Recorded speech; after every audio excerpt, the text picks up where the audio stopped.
Rosa looked up at him, her gentle smile making him feel even more nervous. "What is it, Adrian?"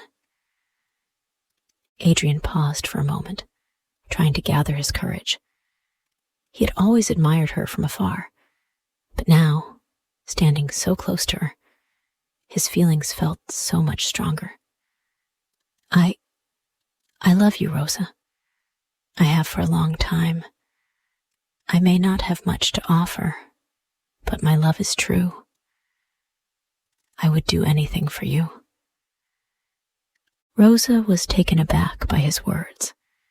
She had never imagined that Adrian felt this way about her. He was so quiet and humble, always there when she needed help. Her heart softened as she looked into his kind eyes.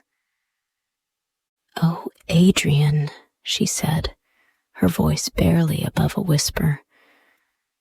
"I don't know what to say. You're such a good person, and I care about you, but—" Adrian's heart sank when he saw her hesitation. He didn't want to pressure her. He simply wanted her to know how he felt. "You don't have to say anything, Rosa," he said softly. "I just needed you to know. I'll always be here for you, no matter what." Rosa nodded slowly, touched by his honesty. "Thank you, Adrian. I appreciate your kindness, but I need time to think about everything." Adrian gave her a small smile. "Of course. Take all the time you need."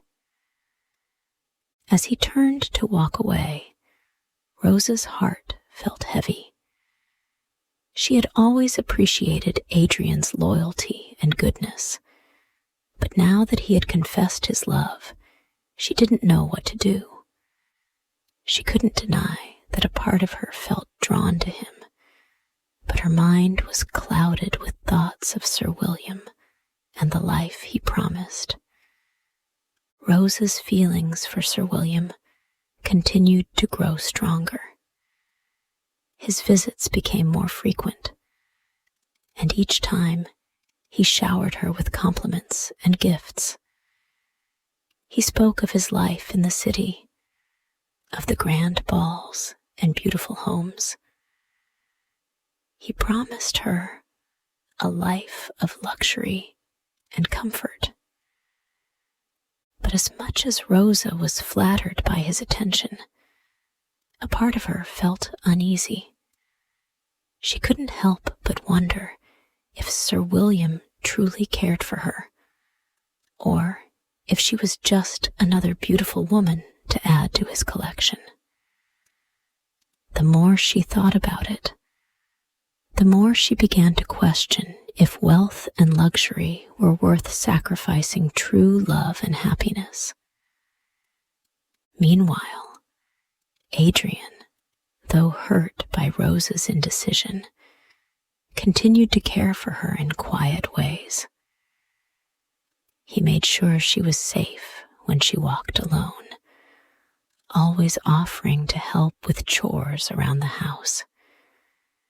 He never asked for anything in return, content just to be near her. The tension between Rosa, Sir William, and Adrian grew. Sir William began to make his intentions clear. One evening, as Rosa and he walked by the river, he took her hand in his. "Rosa," he said with a serious tone, "I want you to be mine. Marry me, and I'll give you everything you've ever dreamed of. A life of comfort, of elegance. You will never have to worry about anything again." Rosa's heart raced. She could feel his sincerity, but she also felt conflicted. Sir William was offering her a dream, but what about her heart? She couldn't ignore the love she felt for Adrian, the quiet, steady love that had been with her all along. Later that evening, Rosa sat by the river alone, her thoughts swirling. She knew that she had to make a decision.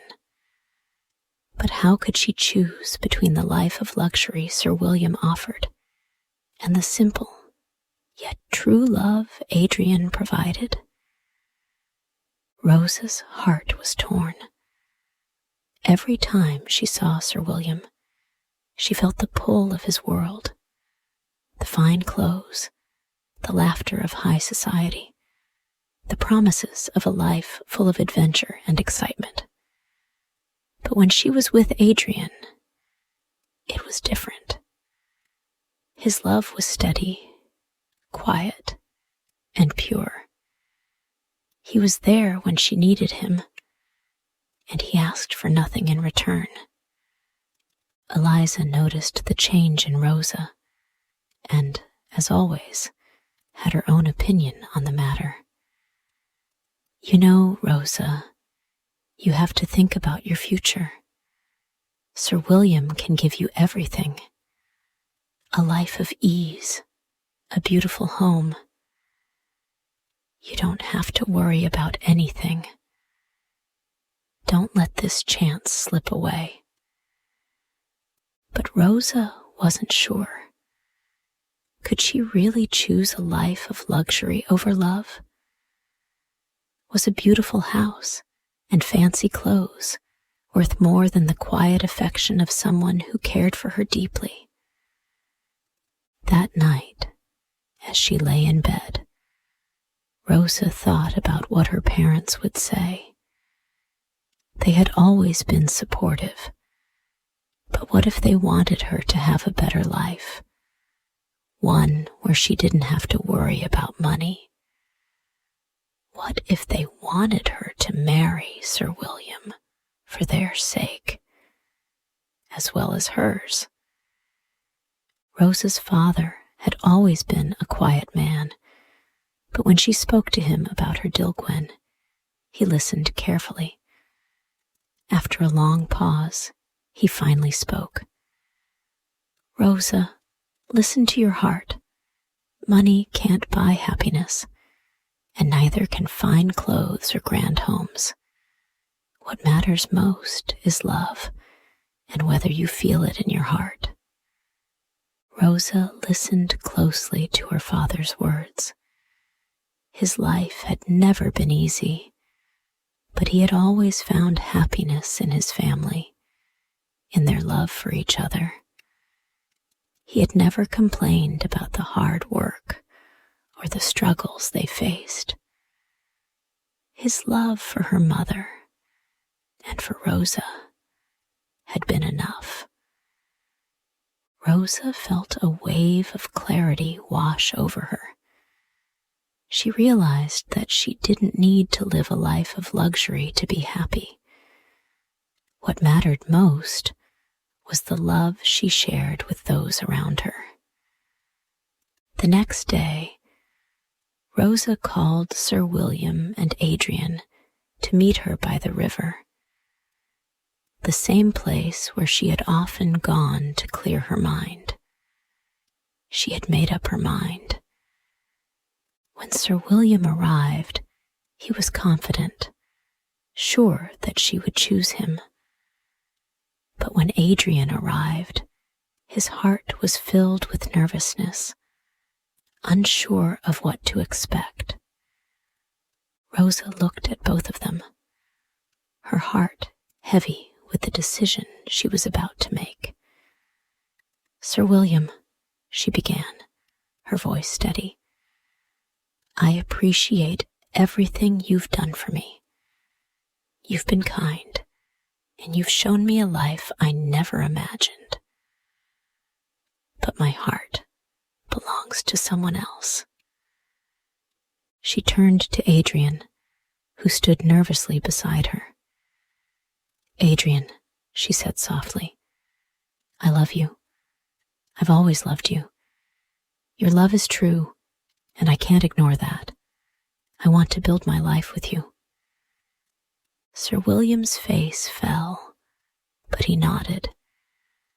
"I understand," he said, though his voice was filled with disappointment.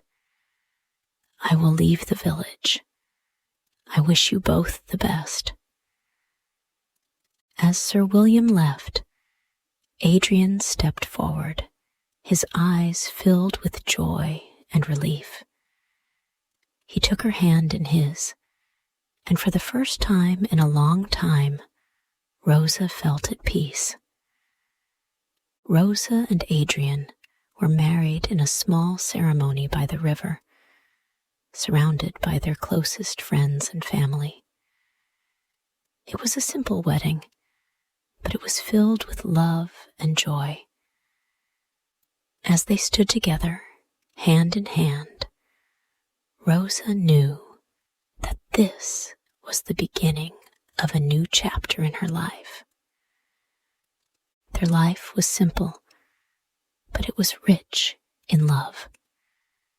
They built a home together, worked hard, and dreamed of the future. Though they didn't have wealth, they had something much more important: each other. Eliza, though disappointed that Rosa hadn't chosen a life of luxury, wished her friend happiness. She knew that Rosa had made the right choice for herself, and though she still dreamed of something more, she respected her friend's decision. Rosa and Adrian looked toward the future with hope, knowing that the simple life they shared was enough for them. Together, they would build a life filled with love, joy, and endless possibilities.